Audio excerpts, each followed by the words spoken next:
Hey everyone, welcome to the Warlad Podcast. I'm James Marshall, and this episode is brought to you by Pure Sports CBD and Straight Face. And Straight Face is a new partner who've come on board who sell 5-blade razors delivered to your door at the cost of a 3-blade razor from the supermarket.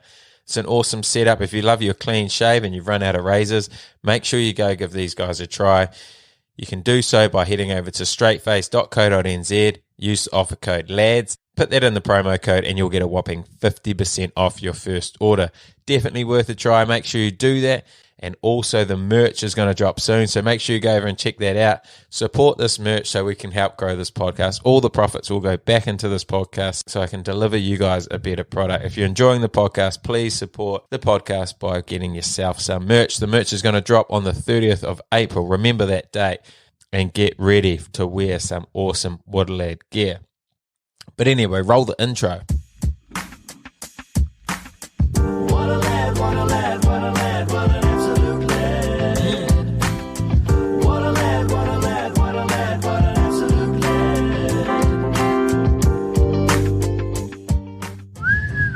What a lad, and what a lad I have for you guys today. An absolute superstar of both codes. He first started in the NRL for the Cowboys before heading to Super Rugby with the Western Force and the Sunwolves, where he dominated for both those teams. Recently, been carving up over in Japan, including some world-class performances for the Japan national side at the last World Cup. It is one of the great lads, Will Tupou. Welcome.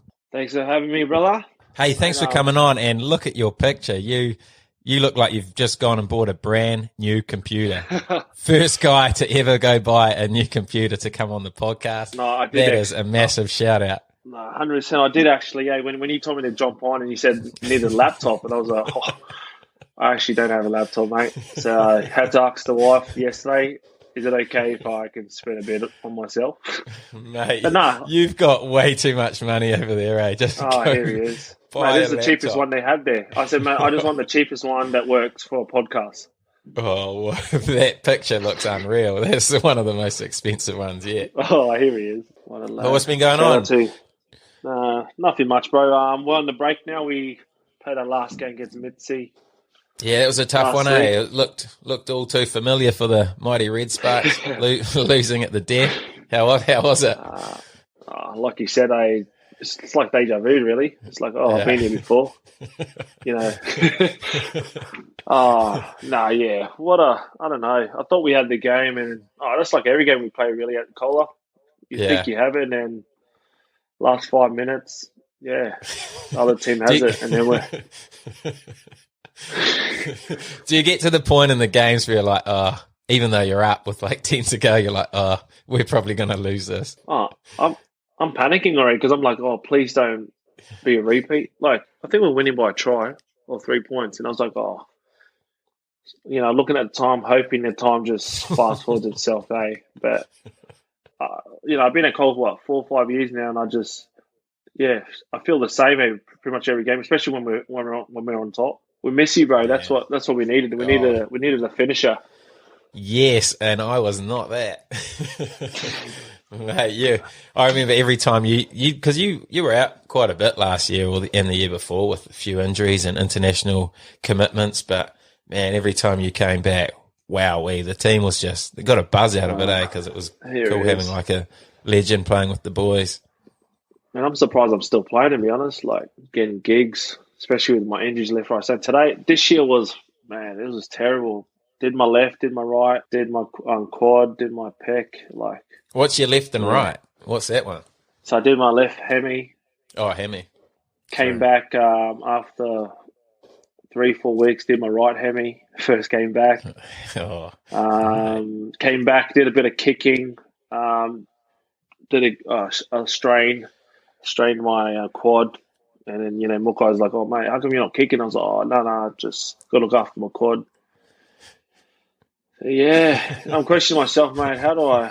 What do I do? Do I think about plan B, or do I just keep grinding? Keep grinding, right? Keep going. Are the trainings still playing up? Because, man, some of those trainings that we had over there when I was there were just playing I think it up. got worse, bro, to be honest. Did it? Jeez. Yeah, like this year, this is the first time we did full days, only Wednesday off. Oh. Yeah, so It's gotten worse, bro. It's like we sometimes we do 10K days, 8Ks. Holy. Yeah. No wonder your hammies are going. No, it's terrible.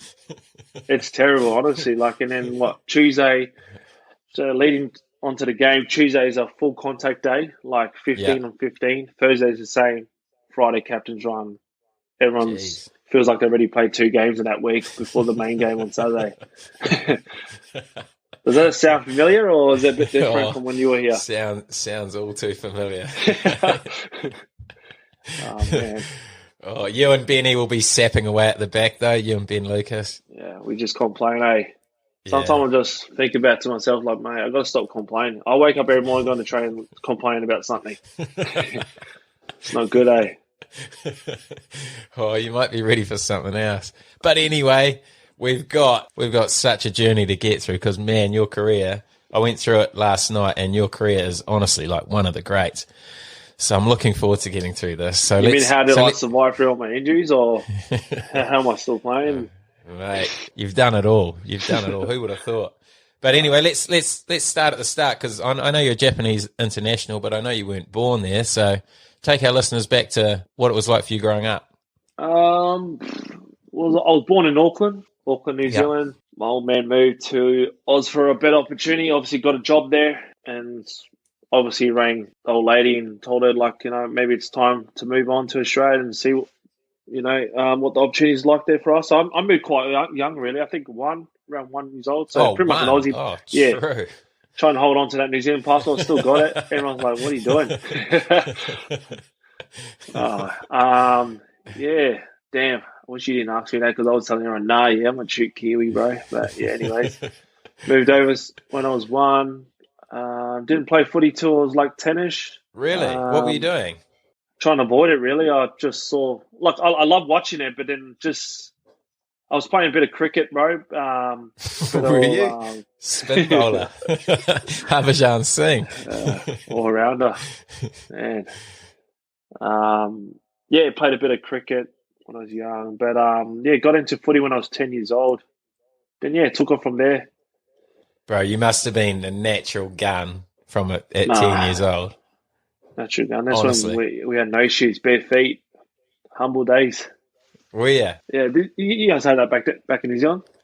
Not at 10, though, was it? I thought that was like 5, but 10 you're starting to get semi-pro. You were probably contracted at 10. Well, that's why New Zealand's up there and Australia's still battling. See? What's it called? Yeah. No, I don't know why my parents put me at 10A. My mum said that I didn't really like the contact side of it. I love watching it, but just didn't see myself jumping on someone and, Were you big? Nah, tiny. Nah. Oh, yeah. I just started growing when I was 17, bro. Like when I was 17, I started, growing a bit. But you were good before then, eh? Because I remember your Queensland under-16 side. That was a stacked team. Yeah, I wouldn't say I was good. I was lucky, to be honest. Who was in that team? We had a really... Well, all those guys are Wallaby players. We had Joe Tamain, Ben Tupou, James O'Connor, Matt Tamua, James Slipper. Man, there's so many, like. Aiden Tua. True. Where were you playing? What position? I was the water boy. Were you? If they had no one, I was like, look, I brought my boots on tour, so. I was playing a bit of centre wing, bro. Either starting or number 23, yeah. Oh, yeah. Why did you make the transition to league? How did that come about? We had Andrew McAuliffe. I'm not sure if you know him. He was the Broncos hooker for a while now. Oh, yeah. He came to my school, so he moved over from the countries, and they needed him to be at a school in Brisbane, so which they located him at Brisbane State High, which was the school that I went to. Yeah. Then he just spoke to me one time because he was on Broncos and going to school at the same time, and he was asking me, mate, have you ever seen yourself play league? And I was like, what is that? So he told me, mate, do you want to come down to training, or like, if we can have someone ring you up and explain to you, what the Bronx about? So yeah, it started from there. Then my old man goes, "Yeah, mate, you can do anything." And I was like, "Oh, here he is."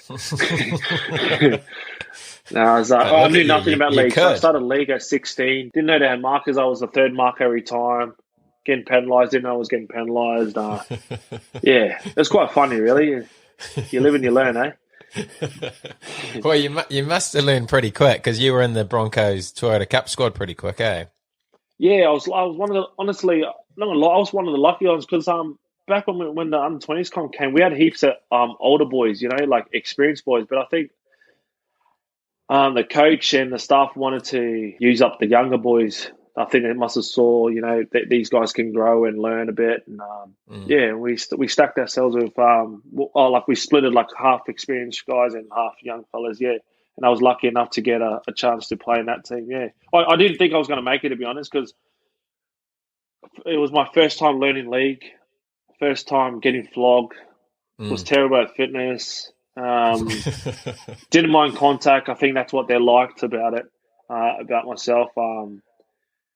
And then yeah, went from there. Then obviously when they named the squad and the team to play, I was pretty happy and pretty privileged to be able to play starting centre on one side. Yeah. And you had your growth spurt by then, eh? So you were a big guy. Yeah, I think I started growing then.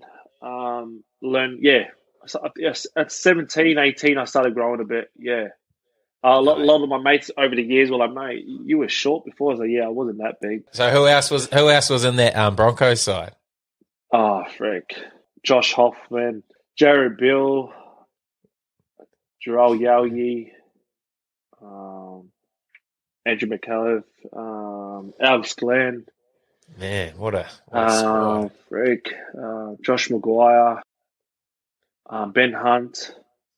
You may know him, Jared Kahu. Do you know Jared Kahu? Yeah. Yeah, he was our boy. he was our 5'8" at the time. Man, killed it. Oh, did he? Mate, killed it for us. I don't know why he left, to be honest. Yeah. We had a pretty stacked team, eh? Like we all talk about the old boys. Like, mate, we didn't even know that we'll go anywhere because during that comp we were the underdogs. So like, oh yeah, don't know why Bronx put in a young team. Are they gonna ever stand a chance against the Sydney team? Because mate, these Sydney teams had like stacked. Tony Williams, like big boys, and these guys are 20. Yeah. We're all like just turned 18. True. Yeah. So how did you go? How did I go? Oh yeah. Oh no! I was You're lucky so enough humble, to go, eh? You don't have to be humble on this. Come honestly. I was lucky enough to have an okay season that year. In your language, that means you absolutely ripped it up. No, I had an okay season. Honestly, I was lucky enough to play under a good coach. Wayne Bennett. No, not Wayne Bennett. Oh, freak. He scares me, eh? My first year there. I remember having a talk to him. So they needed some young fellas to come in. Is this when you're in the Toyota Cup side? You got called into train with the Broncos? Yeah, they got called into the preseason games, and they needed some young guys to obviously see if they could fill out some spots throughout the season. I got an opportunity to play on the wing. To be honest, because I was young, I just saw it like, oh crap, I get to play with like Darren Lockyer, PJ Marshall's our hooker at that time. Sure. Carmichael, all these big names that they used to watch when you're young, and I just saw it as how do you say it? Like I didn't really take it serious with the opportunity that I was getting, and then later on down the track, I got told, yeah, mate, they're actually giving you a shot to see. They needed a winger to start off the season, and like I didn't get that drift. I just got cool. I'll get to play a game with these big dogs, and and I remember that training. Wayne goes, "How good are you on the high ball?" And I was like, "Oh, I'm okay." He goes, "Mate, it's either yes or no." And I was like, "Oh, yes, I'm good." He goes, "Yeah, go at the field." Darren Lockyer comes out, kicks a few balls, overshot the first one. He goes, and I could see him going, "No." I started catching it, and he was like, "Yeah, man, I'll go easy on you. I won't talk. I'll just whack it." But even the normal kicks were just like, holy hecker. Yeah. But yeah, that's my experience. And I was scared after when he said, mate, it's either yes or no. I was like, oh, yes, but with a high-pitched voice. Like, yeah. So how old were you here? I think I was just 18. Oh, yeah. Turning just 8. No, 18. I'm not. I'm turning 18, yeah. Oh, just turning 18. So 17 Yeah, so it was still the following playing with year Lockyer. going, yeah. So I finished high school the following year. I was turning 18 in July, and I think that was one of the preseason games. Yeah, got lucky. Yeah, when I look back now, I was like, I wish I kind of took that opportunity a little serious. You know, when you're a young kid, you just kind of like. Honestly, when I was passing, I think Lockyer, it was like a kick. It was a fifth and last, and there was no hooker, and I was there down in Lockyer's. Yeah, mate, just pass it to me, and I was like. I almost shot the ball because he was talking to me like, holy, he's asking me to pass him the ball. So, passing the ball and, yeah, I'll chase everything. Yeah. How did you get called into the Cowboys? Because you obviously didn't play an NRL game for the Broncos, but your first game was for the Cowboys. Yeah, so the second year at the Bronx, I think I think it's like you pick 5 young guys to go in the top 25 to fill out the top 25. For the top squad. So, yeah, at that stage, the following year, I was playing back row centre. But then got an opportunity. One of my mates who was a coach at the Bronx spoke to Neil Henry down at the Cows, and they needed a centre back row. So, obviously, I fitted in, and he was like, mate, go up there and do your thing. And then when you ever want to come back, come back. So, I ended up staying there 2 years. Got my first gig there. In 2010. Yeah, it was unreal, eh? It was like, I kind of went there just, I got a contract at Cows, just see how it goes, not like, I want to play, what's it called, NRL and stuff. But yeah, I was lucky enough. I think the 4th round in 2010, we made a few changes. Me and my mate, Ray Thompson, debuted for against the Titans. And yeah, got told off from JT the first game, and did you? What did he say? Because I used to love your JT. That was one of my favourite parts about playing at Coke was hearing your JT stories every day. Oh, here he is. You're the one who mocks me now. I don't even talk about it. You used to tell me a cool JT story literally every day. I used to love it. So give me your first one. Here we go. On debut. Anyways, played Titans, and do you know Milicello? He played back row, mate. He's a big boy. I'm a stick, right? So he runs a good short ball. Obviously, I was the guy in front. I went to kind of. I should try to tackle him, but it was like a little hug, and he kind of put this big fan in the middle of my chest. Obviously, got fanned, and they scored. And JT goes, mate, welcome to NRL. This is Anyway, he goes, mate, you got to get in there next time with so and so. And I was like, he goes, mate, don't put he was telling me, don't put your head down now, mate. Got to, next job. And I was like, yeah, sweet. And I felt so small when he goes, mate, welcome to NRL. Welcome to the big boy stuff. Yeah, ever since that, I had to harden up. But you obviously played well enough to keep your spot. Yeah, honestly, I was lucky enough to play amongst those fellas. When I look back now, we had a really good team, but obviously didn't have a good season. But your team was stacked, eh? But there's one date that I remember. Everyone remembers where they were that day, the 24th of July, 2010. Golden Point, Cowboys versus Newcastle. Yeah, JT gets the ball, throws it to Willie Tonga. He squares up the last defender, gives it to Tupou on the 40. Man, what do you do? Honest, talk me through it. I'll talk you through it. When I got the ball, as a winger, everyone expects a winger to do something right. To be honest, I wasn't really those wingers who can freaking create magic. So anyways, lucky enough, who was the last... You saw the video. You guys playing Newcastle. It was Kurt Gidley. Obviously, lucky he slipped off my leg. And then, to be honest, it wasn't planned. Like, I remember getting an interview, goes, mate, did you plan that? Did you know that you were going to come back in and back out? I said, no, I didn't.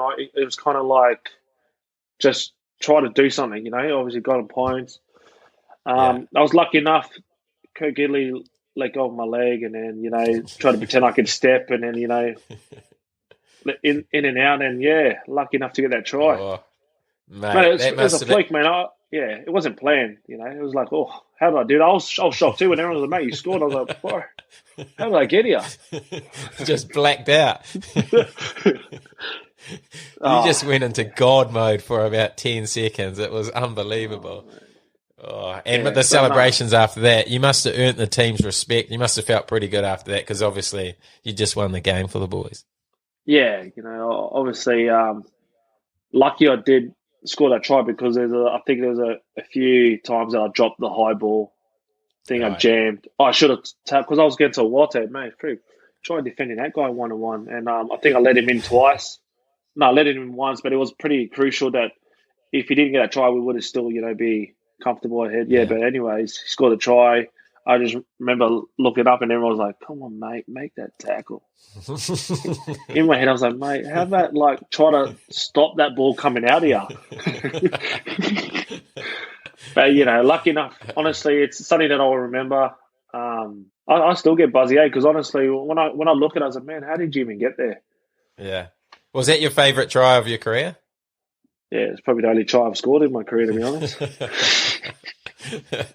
Did JT shout you after that? He must have. What did he say?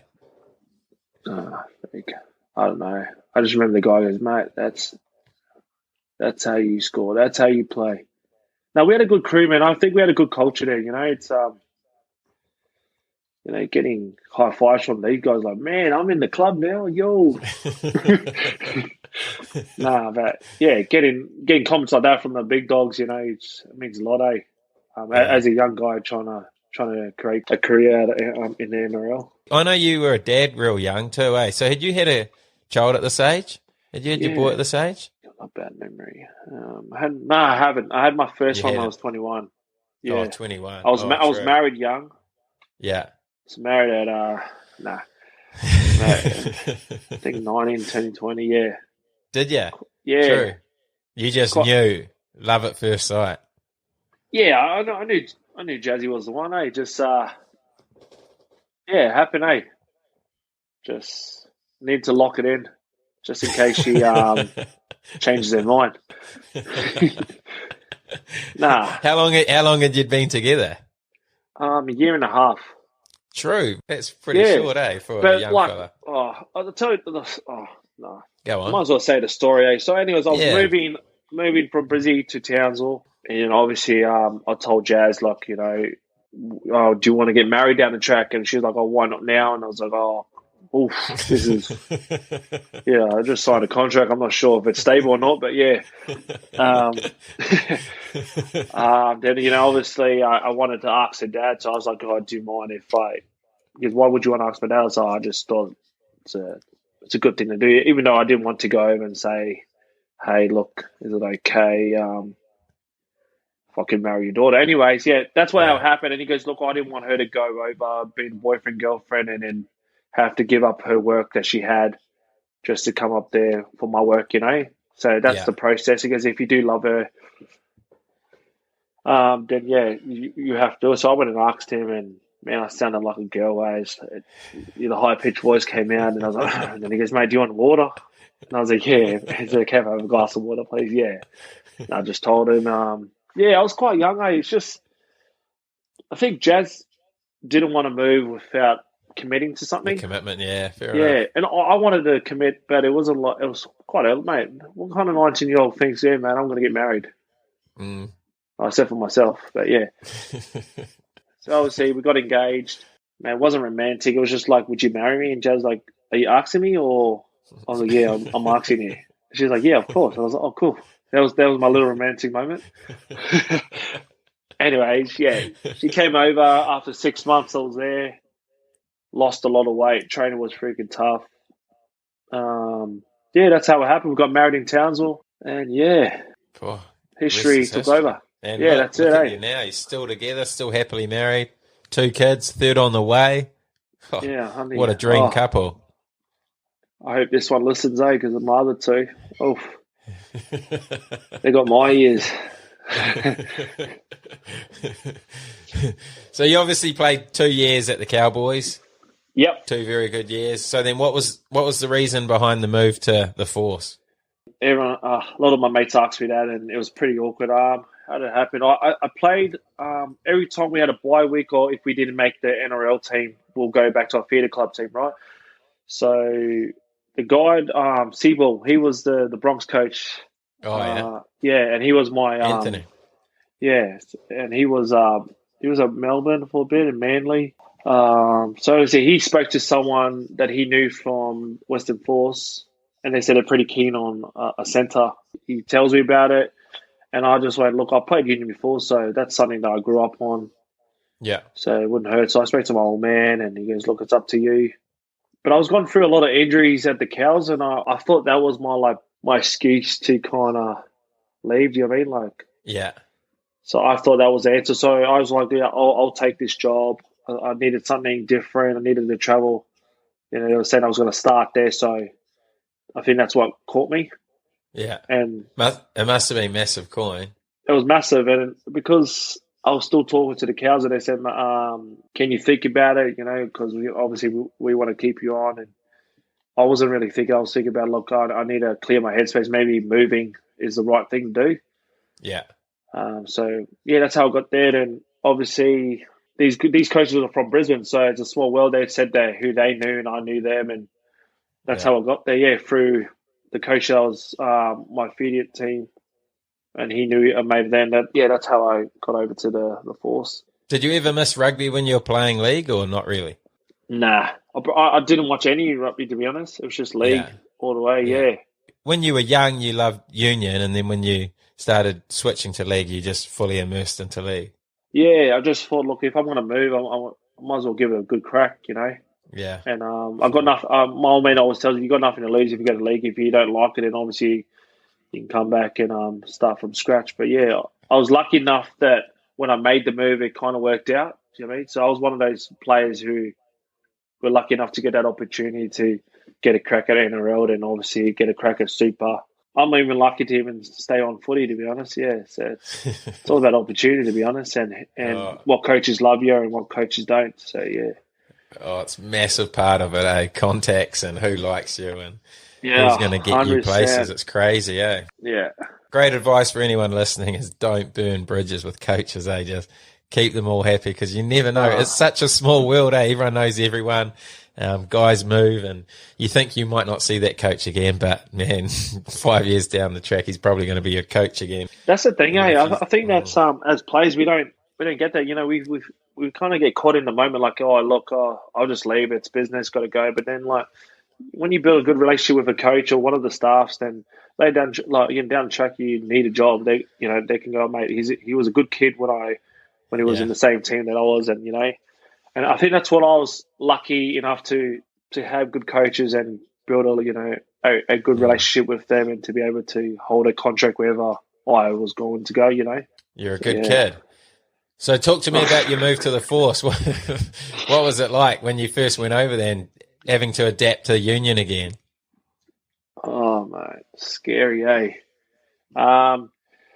Mate, went to the Force with hardly any money.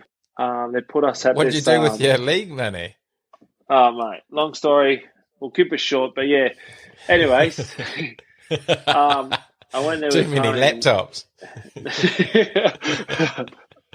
Oh, no. Anyways, long story short, went to the Force with whatever savings we had. We got told we got to be at a hotel for 2 weeks until they find us a place, right? So it wasn't really a solid. The contract was solid, but how they organised it wasn't really professional. If you think about it, yeah. So they put us at a hotel 2 weeks, and our 2 weeks was up, so we had nowhere to go. Like, obviously, they couldn't find us a house by 2 weeks, and it was just like all over the shop. So we were lucky enough to find another place.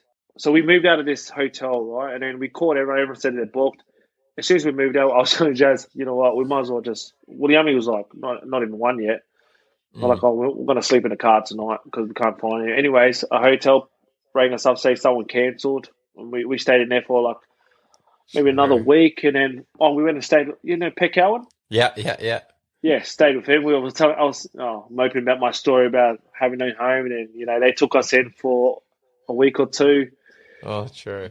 And yeah, that's how my experience at Force started. It was just playing pretty stressful times. Yeah. So when did you find a place? Mate, everyone that supports the Force are going to watch this, mate. Will's talking rubbish. Nah. I think, man, I would say a month and a bit.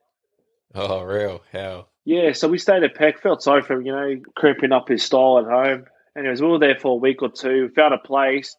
expensive, but we had to deal with it. You had the money.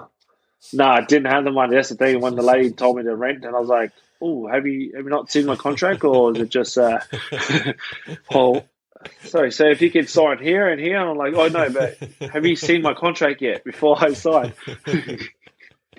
Yeah, we got a house. Cost what, $750 a week. I had an onsen upstairs, downstairs. So it was me and my little family. We only needed the rooms downstairs, and had upstairs with its own lounge room. And then when I said, so the dogs were $250 each. Oh, headaches. And then that's when I started counting all of my coins. Like, oh, okay, I got milk, got petrol. That's how it started. Experience just started there. Yeah. Anyways, got the opportunity to start off injured again. The hammies went. Richard Graham was the coach at that time.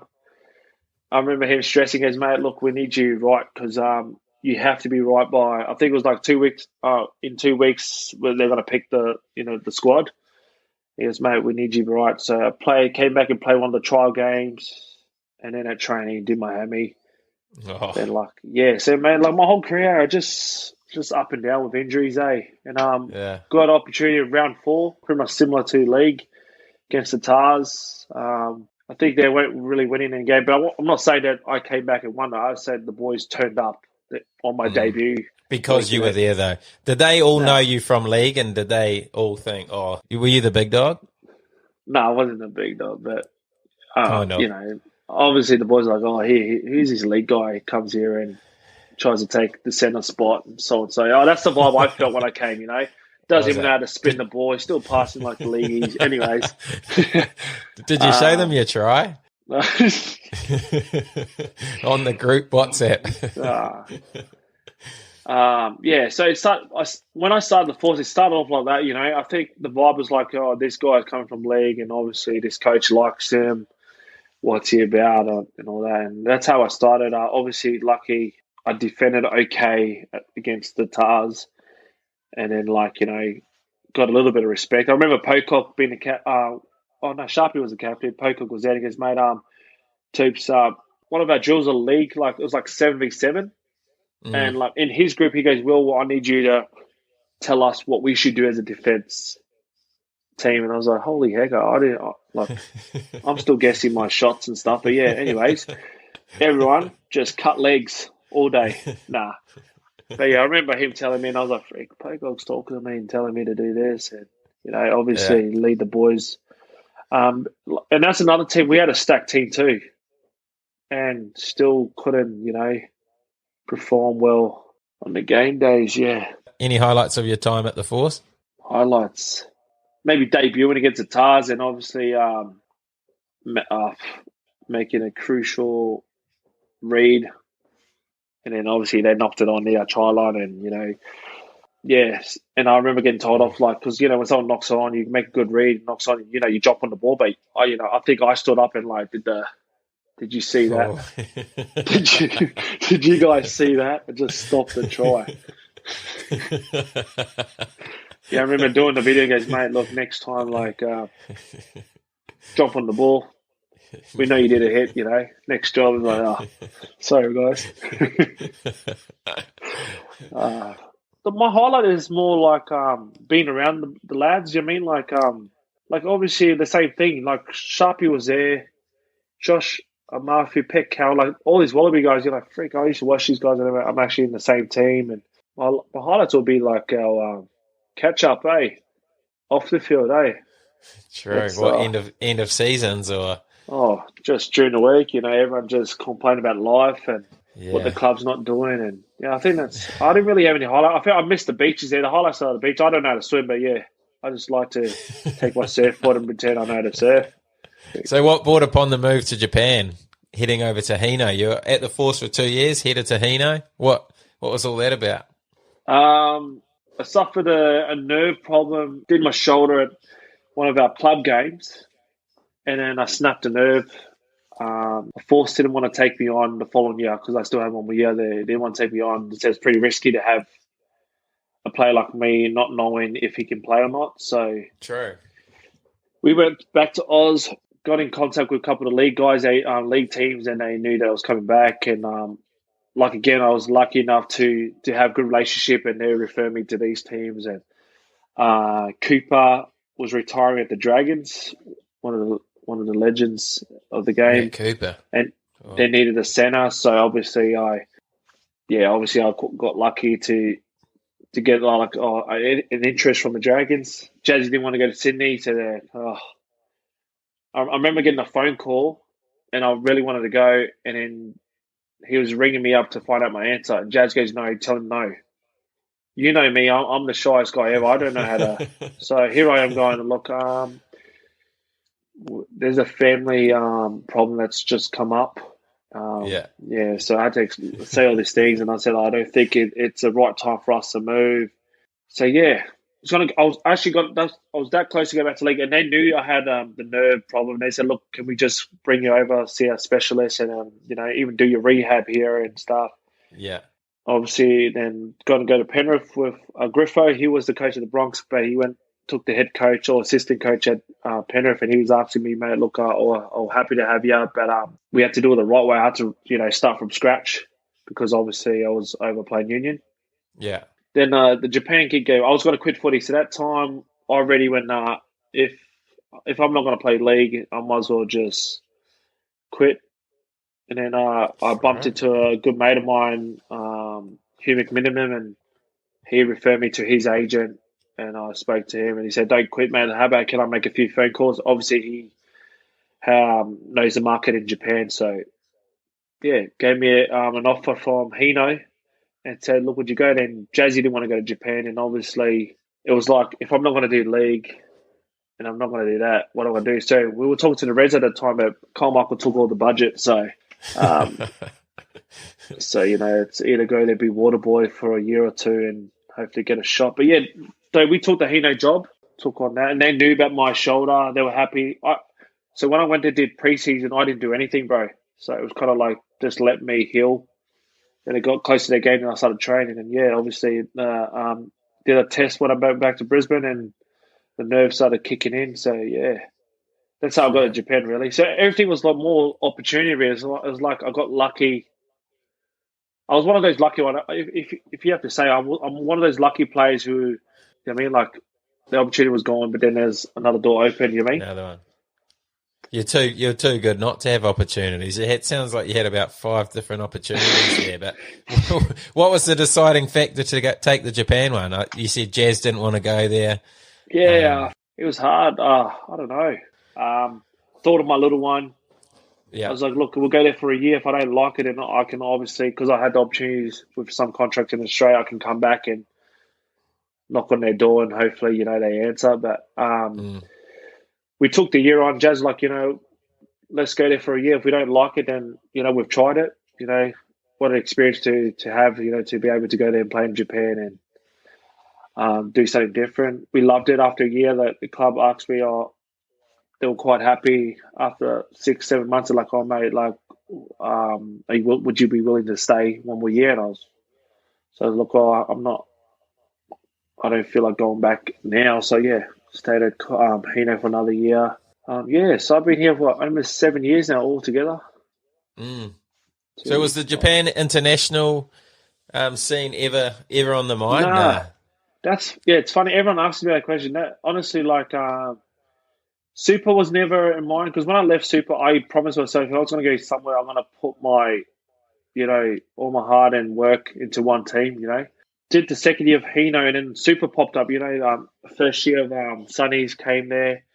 Apparently, I wasn't allowed to get a look in because my company said no. This is what I heard. My boss said no, and we were in Div 2, so they were looking at guys in Div 1 comps. Yeah. Went to Cola. Cola put me into the Super without asking me. But anyways, long story short, was lucky enough to get another opportunity at Sunnies. But like playing for Japan and playing for Sunny was never in my one of my goals. It was obviously like, because I had a young family, it was just to maintain a contract and have something to pay the bills and put food on the table. You mentioned your move from Hino to Coke. What was the reason behind that one? Got to be careful with this one, but so I suffered a patella problem on my right knee, so I've never had it before. Man, how many injuries have you had? Yeah, Gee. so I picked up this one at that artificial grass, and it was one run. Like when I say one run at that club, it was like we start off with fitness, and it was like a long training block. Then we finished with our 2 hour, 3 hour session, and then we finished with a 15-minute fitness at the end. And it was just like, running. It's like pretty much running on concrete. And I picked up this injury.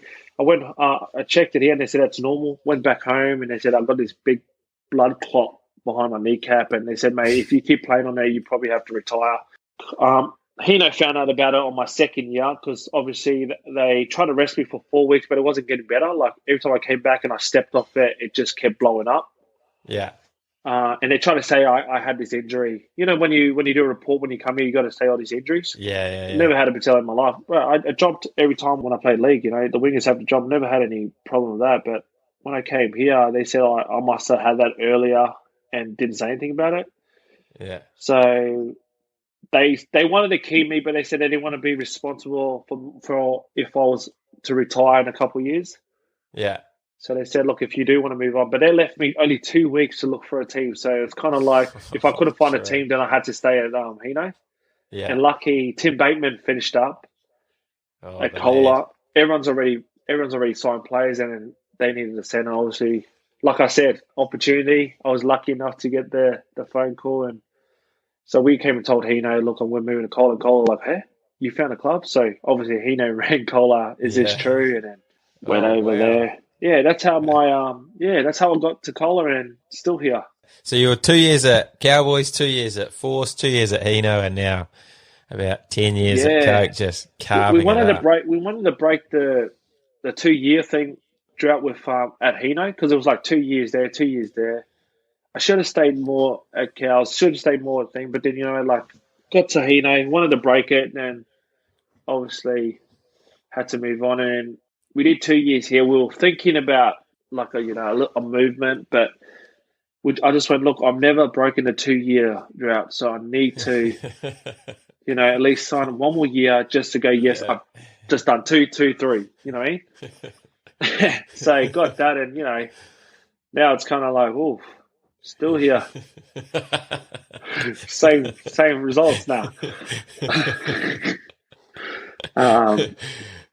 But what about your Sunwolves? How was it going into there? Because obviously it was a new side. Results weren't that great initially. Yeah. To be honest, I enjoyed footy. Like looking at my career, like I don't know, I've never been under a New Zealand coach, right? So my old man talks about the New Zealand footy and how they enjoy and how they see footy and how Australia don't, do the same. So obviously got my gig at the Sunnies. Philo Tiatil was the head coach. Been hearing? Yeah.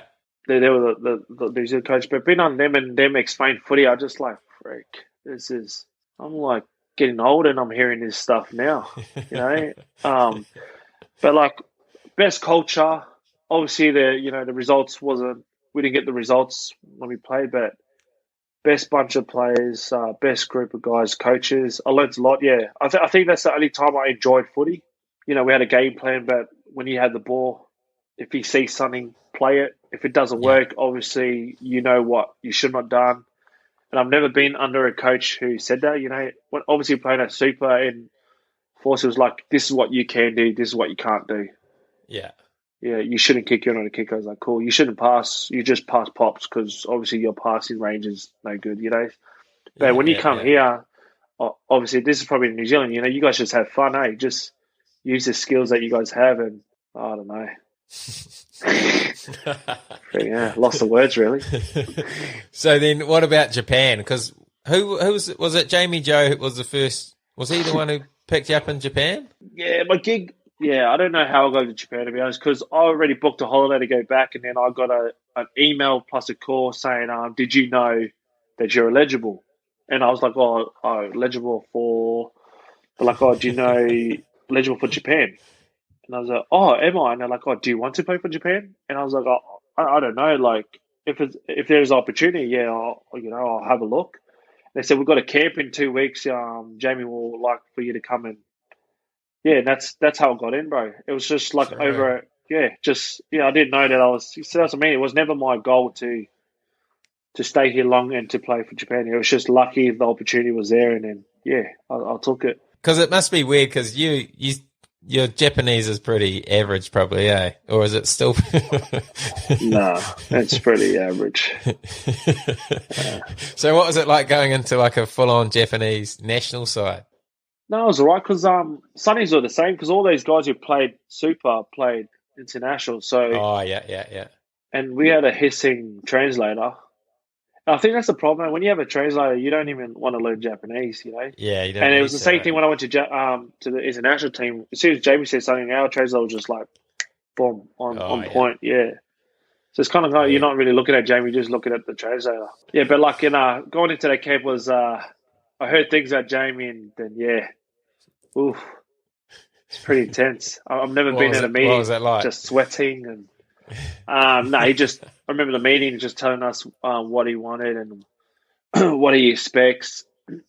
But, he just needs to say a few words and he's serious, Mm. No, freak, it was good. I remember getting told off heaps of time, mate, if you got to jam, jam. If you don't want to jam, don't jam. I was like, oh, sorry. I'm getting confused. But yeah, I learned the hard way. I remember getting the opportunity to play. I was in a camp and I was ringing Jazz like, freak, I don't know if I want to do Japan still. Yeah. And she's like, oh, just write it. If you get opportunity, get opportunity. If you don't, you can say you've done it, So anyways, played Ireland. Didn't play the first game against Romania, but played the second game against Ireland. Got lucky enough to debut. And Timmy was my partner, 12, 13. And Timmy got injured. Captain's run, he kicked and then I think did his groin or something. And then I partnered up with Carpenter, another great centre. Yeah. Derek. Oh, Derek.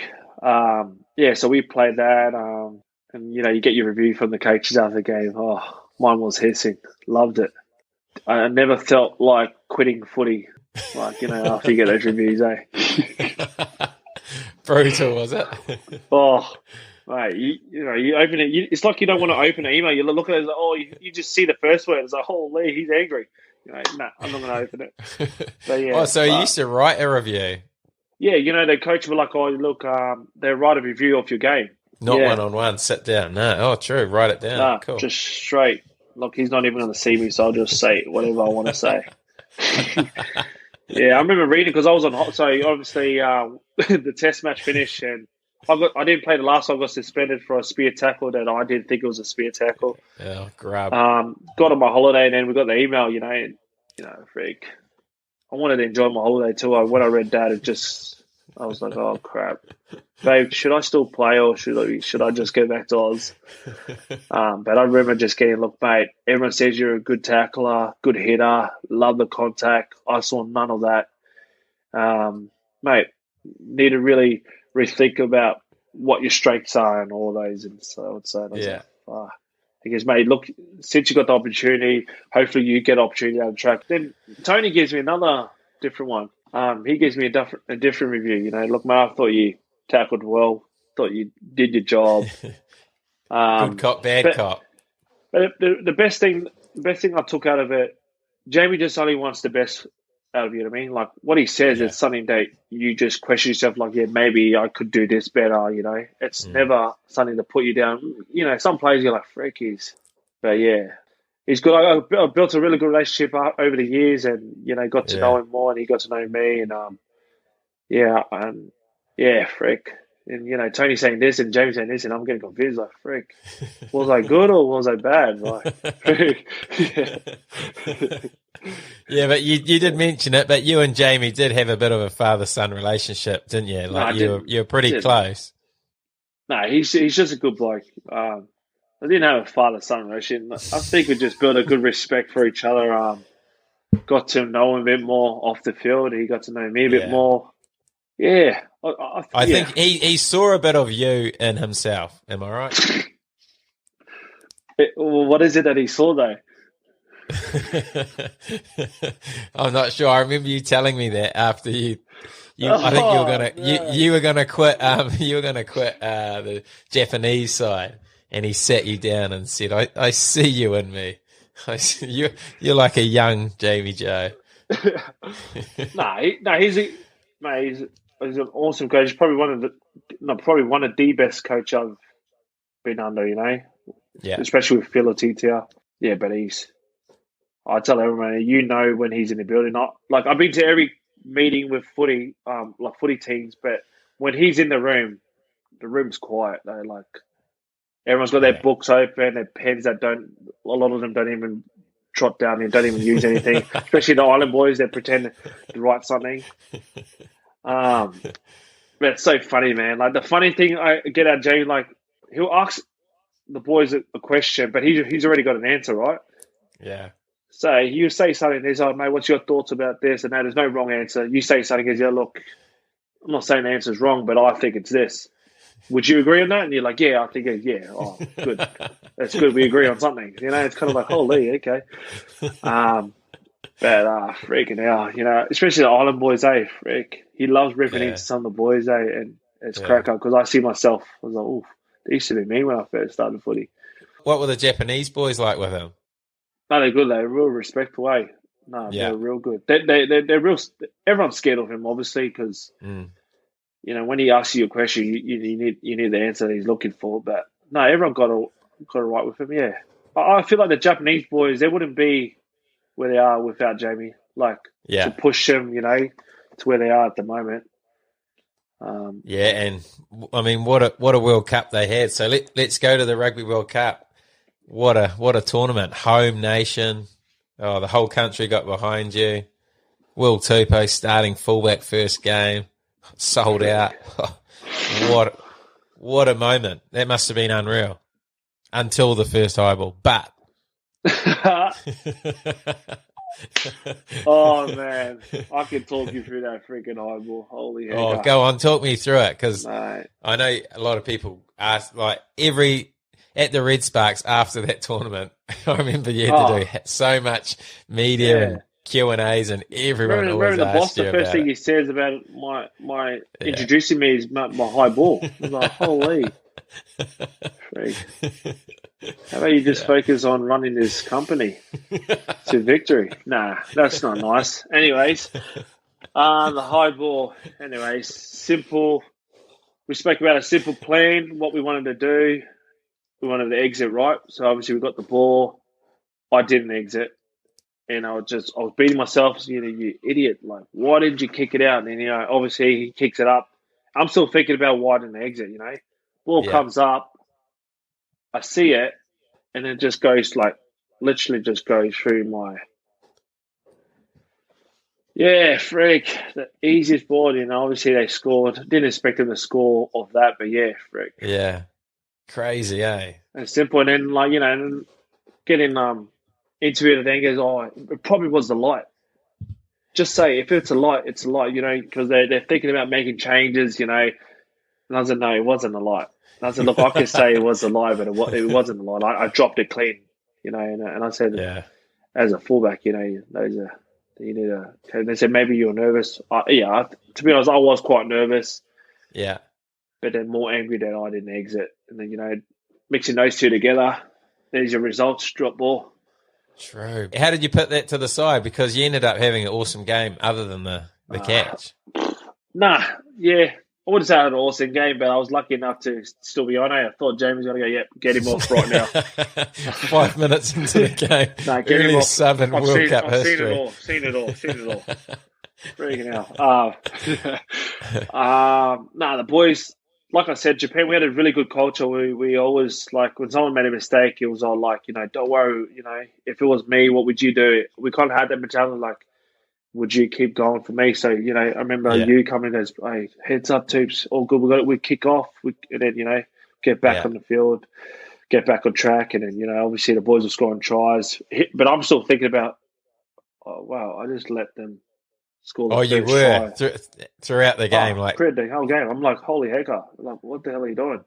I'm still thinking about it. I remember there was another high ball. I was tired as hell. No one played fullback. My fitness is not the best. Anyway, I'm trying to run there, and then I put my hands out. I'm not even there yet, and it hits my knee. I don't know how. It should have been a knock on or something. I don't know. And then I think Leachy picks it up. Yeah. Being a ref, they must have felt sorry for me because I dropped the first one, so they let that go. But yeah, like I was still thinking about it. Then I remember Jamie putting me aside and goes, mate, look, I know you dropped the first ball, but that's footy. It's World Cup. You're nervous, and Jamie was real good, man. He's constantly talking to me. He goes, mate, just get out there and just play your game. He'll always remind me of the good things I did, so it kind of like helps you get back on track. Yeah, Yeah. I feel like he's got a good understanding of when guys are feeling bad already, not to sort of double down on that, but when they're feeling like reasonably good or comfortable, I guess that's when he'll go pretty hard on you. yeah. No, he was real good. So obviously we got the win. The boys played well. To be honest, before the World Cup, I wanted to quit. Like, Yeah. I didn't want to do the World Cup. Like after I did the November test, I wanted to pull the plug because I got out of my Sunny's contract, and obviously Jamie told me, mate, look, it's an opportunity that every player really wants to play. You know, I've thought of that, and I was like, oh, look, one more game, like one more comp with Japan wouldn't hurt. You know, it's a World Cup. So yeah, So why didn't you want to play the World Cup? Like, what was the reasoning behind not wanting to play it?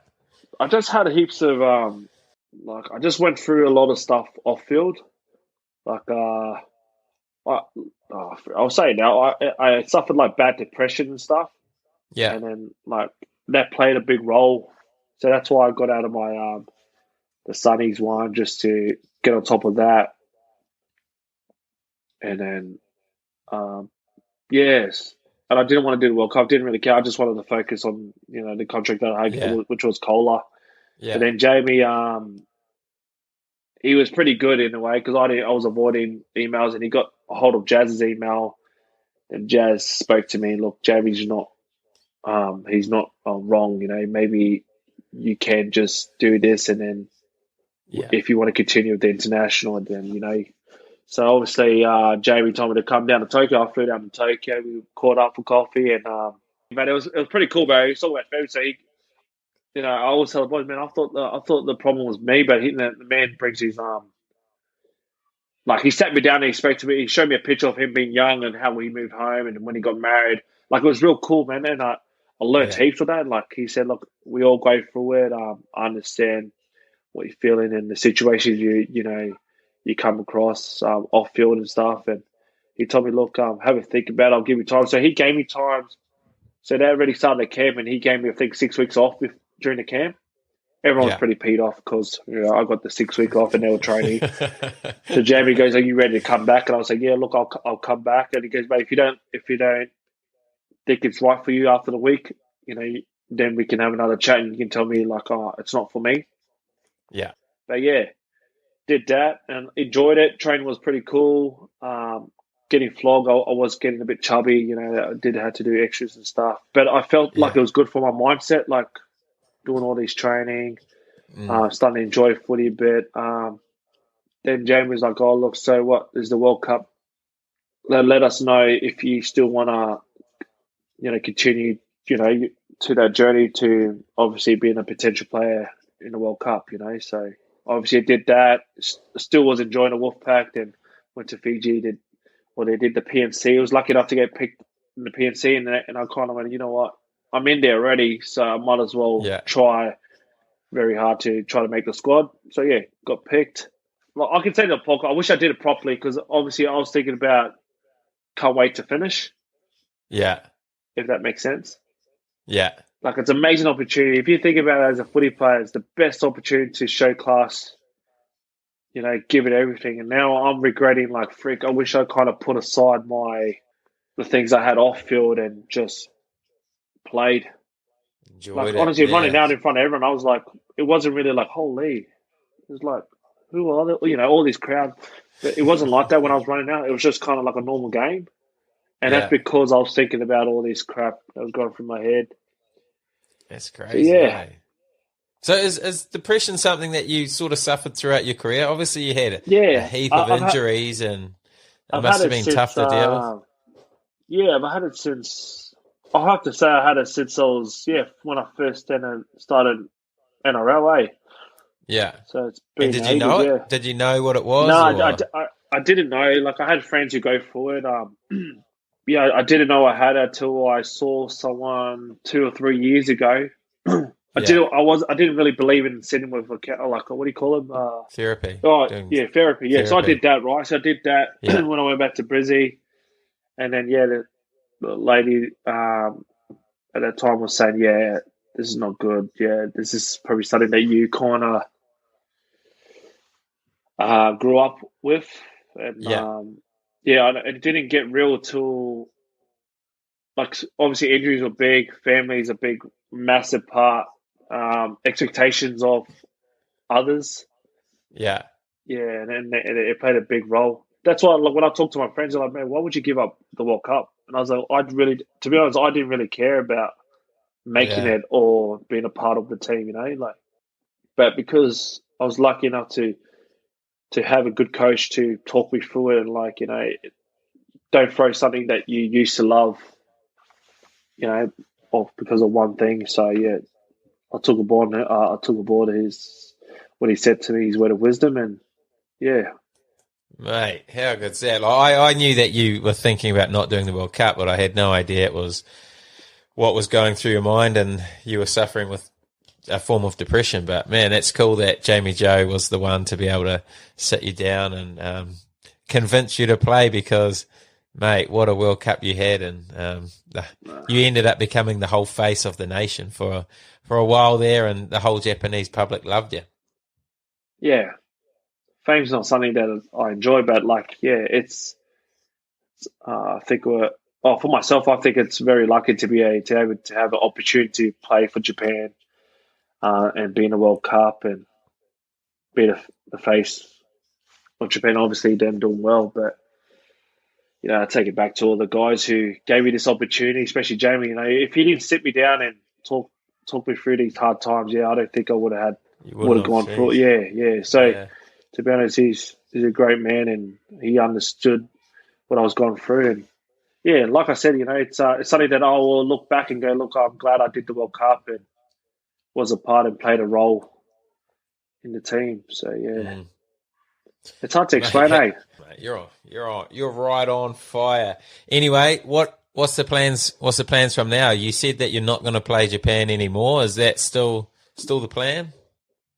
Yeah, I did say to myself, like, after the World Cup, that will be my last. I didn't really tell anyone. I think Jamie knew where my head was. I'm going to Yeah. focus on my family and whatever opportunity I get in Japan. If I do get that fire again, obviously, I'll probably try to put my hands up. But there's a lot of good players coming up in Japan, so probably a bit too late. I'll put my hands up and go, oh, mate, there's a lot of room to fill up, bro. But nah, yeah, if it does come across, obviously, that's something that I need to think about. But at the moment, I just want to enjoy footy or try to enjoy footy wherever I'm at. Yeah, just to get the fire burning. It's just at the moment, it's Yeah. just not. It's not happening. And you're off contract with the Red Sparks, though. Hey. No, I got I signed a 2+, pretty much like an optional, but pretty much everyone says it's a 3-year deal. So I got till April next year, but apparently the budget's not looking great in Cola, so I think that's the new excuse for something if you're not doing well. So the budget, obviously we got told we can look elsewhere. Oh, true.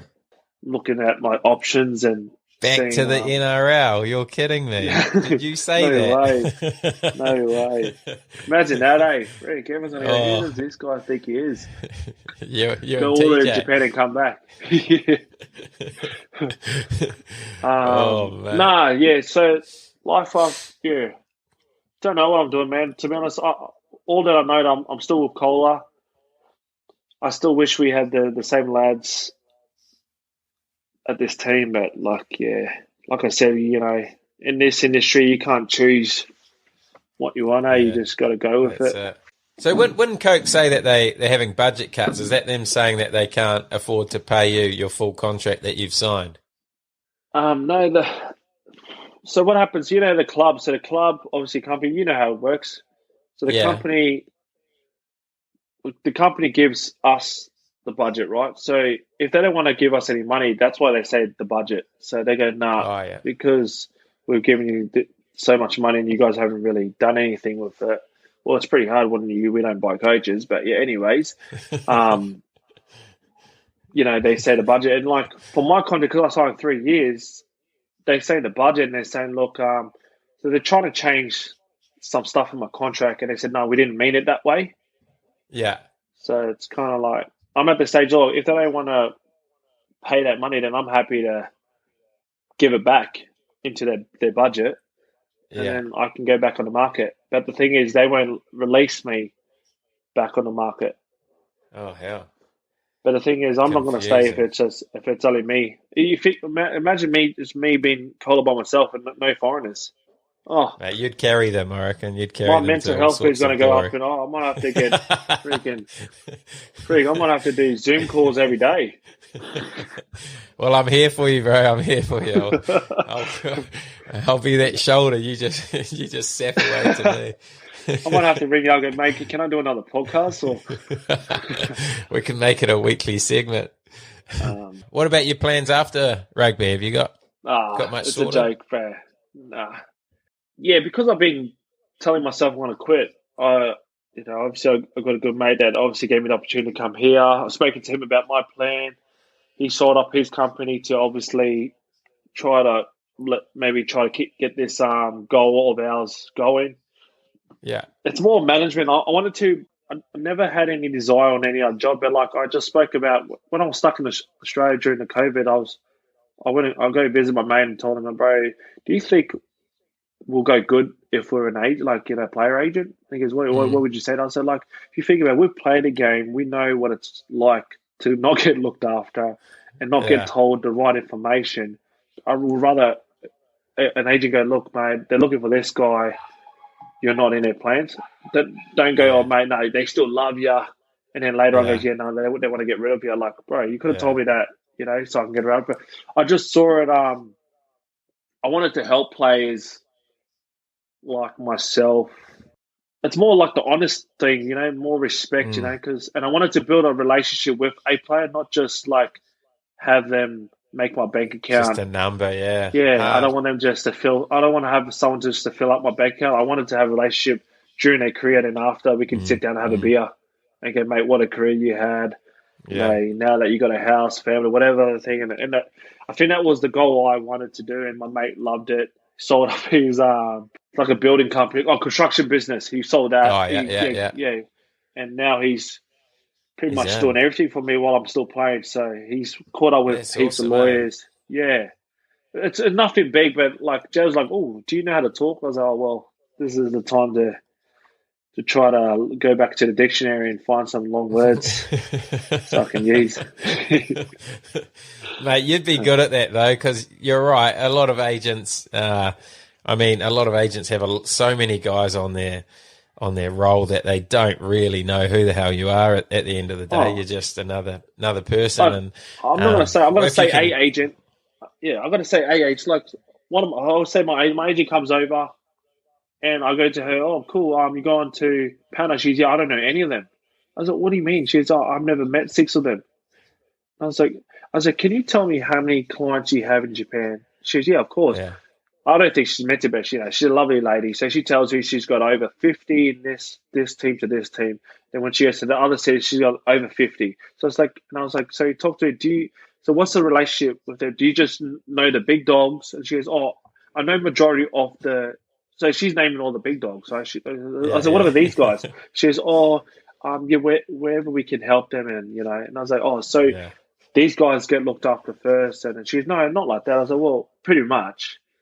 Yeah. And then I feel bad because my agent calls me heaps and all the boys are like, oh, mate, have you heard from him? But I don't want to say yes. They go, oh, here he is.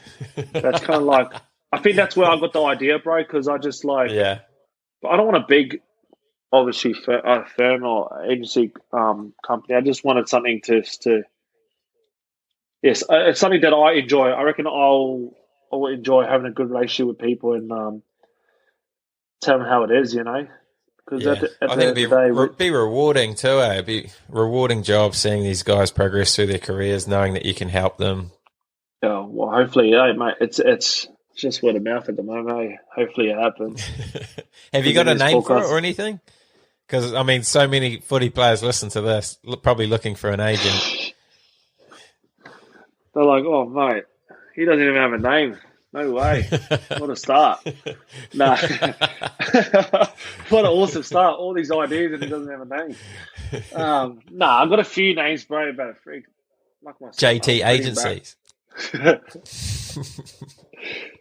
I ring him. I go, mate, do you reckon you can fund into my new company? Can you spare me $1 million?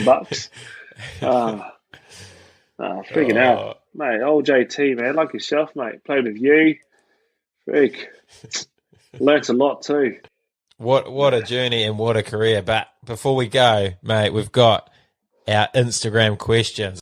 Okay, first question. Best and worst lads on a mad Monday. End of year do. Oh, you would have had some of the greatest superstars in the world. Hey, do I remember those? They're good lads. There's one stage we had a Mad Monday and I wouldn't say worst, best and worst lad. And Jimmy and Seguiaro had like a little disagreement and Who's Jimmy, James, sorry? James Tamu, and they punched each other. Like, so they knocked each other's tooth in and they went to the dentist in a couple of days just to fix. Yeah, said sorry to each other. I was like, what was that? Just so I don't know. They had a little argument and they punched each other. Cracked his tooth, another one cracked his tooth. Like, who does that? But who does that though? Yeah. Oh, best and worst lad, man. What about the best? I know who it is. I'm just waiting for you to say it. Nah, there's a lot of good lads, man. I can't answer that. There's heaps. But I'm JT, he was like, tell us one more JT story on a Mad Monday because you used to tell me these every day. I used to love them. Oh, you're such a. He's a good man. He goes, mate, pass my wallet around to the lads. Let them grab their own drinks and meals. Bullshit. He's like, oh, nah, I'm joking. Bro, might as well, eh? Man, I was bringing coins out when I was going out. I was like, holy. Hopefully the boys shout me. Man, I only had enough for the taxi there and back. Willie Tong was one of the best guys Willie Tonga, yeah. Always looked after me. Ray Thompson, he's another good kid that looked after me. Worst lads. Nah, bro. No, that's a good answer. I'm happy with that. Okay. Did JT's laugh ever annoy you? Nah, I loved it. Nah. Yeah. You would have made him do it all the time because you're a cracker. Yeah. No. I don't think it was annoying. Like, as you like hear it now, it's like, oh, true. That's what he sounds like. But like in the moment, I don't really. I've got an ugly laugh myself, But yeah, it didn't really annoy me. It was quite normal, to be honest. Yeah. No, Does it annoy you, Jimmy? Laugh, eh? Does it annoy you too? I'm a big fan, mate. I can't wait to get him on the podcast. Man, you'll hear heaps of laughing too. You've got the hook up. Anyway, okay. Did you ever like rugby? Yeah, I think I love league more. I'm not gonna lie. Yeah, I like rugby, but I love league. Yeah. Two different games, but yeah. Union's more of a thinking game, eh? You know what I mean? Like, yeah. Like I remember going to the force. Yeah, I never played league, but yeah. Oh, yes. Oh, league. No, you know what? I better correct myself because all league is. What do you mean? No, but no. Like I said, I loved Union, but to be honest, I miss league. Maybe because I'm playing Union at the moment, but yeah. Yeah. I watch more league than I watch Union. Fair enough.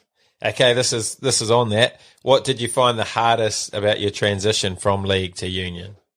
Eesh, it's a good question.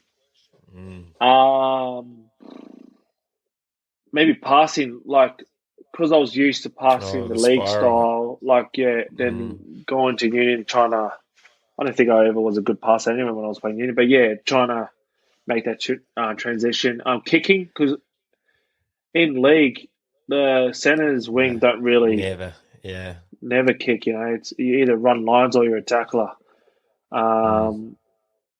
That was the hardest, maybe learning how to kick. I knew how to kick, but not kick the way you look at all the centers and fullbacks now kicking. You know, I had to practice how to do that. Defending was massive. In Union, you know, you got front door, back door, whatever. An extra man comes around. Holy heck! League is pretty much you stay on your own. Yeah, there was a lot of things. Working off the ball. Yeah.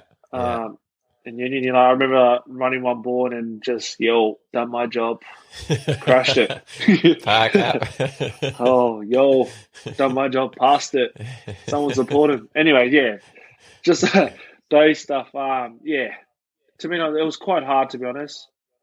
I think once you've done both games, you understand, because you've done a league. You play league for a while, and you forget what you used to do in Union. And when you go back to league, vice versa. You forget the little things that you should be doing. Little details. Good answer, mate. Real good. Okay, this is still on that people loving the league Union stuff. How do you think TJ will go for the Roosters? I reckon he'll go awesome. I reckon Perinara, in what thing, league? I mean, hooker or 5'8"? Hooker, I think. I reckon he'll go good. He's quick off dummy half, like as he is now. He's smart. He's a barker. That's what you need from a hooker. Directing your big pigs. I reckon he'll kill it. Is it true that you bench press 200 easy? It's from Rampage. What a lad. Oh, wow. Here he is. Wait, I'm still working on benching 100, bro. So if I did 200, I'll leave. We'll be partying for a week. Nah, that's not true. Okay. This one. Have you got a story on JT? Your favourite JT story. This will be good. My favorite JT story. No, I don't have a favorite one. I have a good supportive one. I remember having. So, anyways, Jazz was pregnant. It wasn't William. We had a miscarriage, obviously, and we were flying out to Sydney. Coaches were saying they understood my situation, but really they didn't. JT told me, mate, you don't have to go on this plane if you didn't. So we were waiting on all the boys were on the plane, and he was like, came and spoke to me. He told me what the situation was, and I said, look, the coach just wanted me to come, and he goes, mate, it's up to you.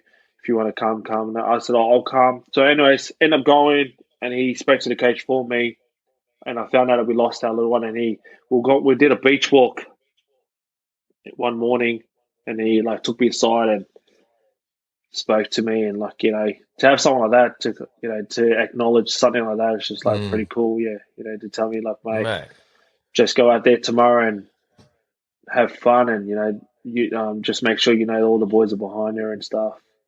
Sure.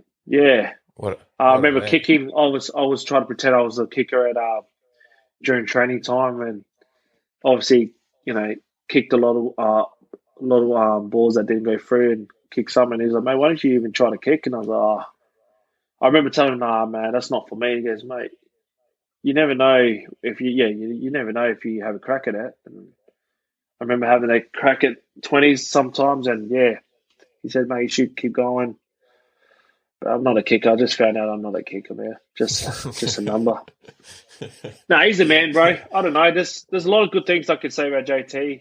I don't know. I remember he organised every Wednesday we have Hog's Breath. All the lads get together. He organised that. He tried to build a culture. I remember one stage I think we didn't get any money for Mad Monday because we sucked. True. And the man, rumour was like, the man slapped some money on the tab, and had to put my coins back in my pocket. I was like, yes. Man, he whacked some money on the tab when obviously we didn't get any money from the club. But yeah, no, only good news, bro. He's the man. Right. Yeah. And you obviously learnt a bit off him because you were doing that at Coke last year. You were the one paying those bills. Oh, frig. That's why we're just eating Lawson food from now on, He's like, frig, where did the money go? No way. No, when you under those guys, you learn stuff from them, and then you kind of, now because I'm a bit older, I'm a lot older now, so, you try to learn from these experiences and use them, eh? That's for sure. Oh, what a story. Last question. What's one piece of advice you'd give a young kid coming through the grades? One piece of advice. One thing that I would say is never let anyone tell you that you're not good enough or you can't do something. It's always, keep working hard and never let anyone tell you that you're not good enough or tell you what you can't do, Yeah. I hear you. Mate, that's unbelievably good advice. What a journey. Like, I remember 11 years ago watching you. You were my hero. I had your poster on the wall. Now I'm your mate. Played with you at the Red Sparks, mate. What a journey. It's been such an awesome time getting to know you, seeing you. You even bought a computer to come on the podcast. I mean, that's next level commitment, mate. But really appreciate you coming on the podcast, giving up your time, bro. Thanks, brother. No, I really appreciate it. Thanks for having me. Really enjoyed watching your potty, and hopefully this one adds on some good vibes, eh? Mate, this some of the best vibes ever. And I haven't even talked about your podcast yet, but Japan Weekly. You want to give that one a shout out? One of the greats. Freaking hell, mate! Look, funny, mate. You're putting me on the spot. I don't even know what the podcast name is called. Japan Weekly. Oh, damn it! Holy egger. Oh, friggin' hell. We must be doing awesome if I forgot it. Friggin' hell.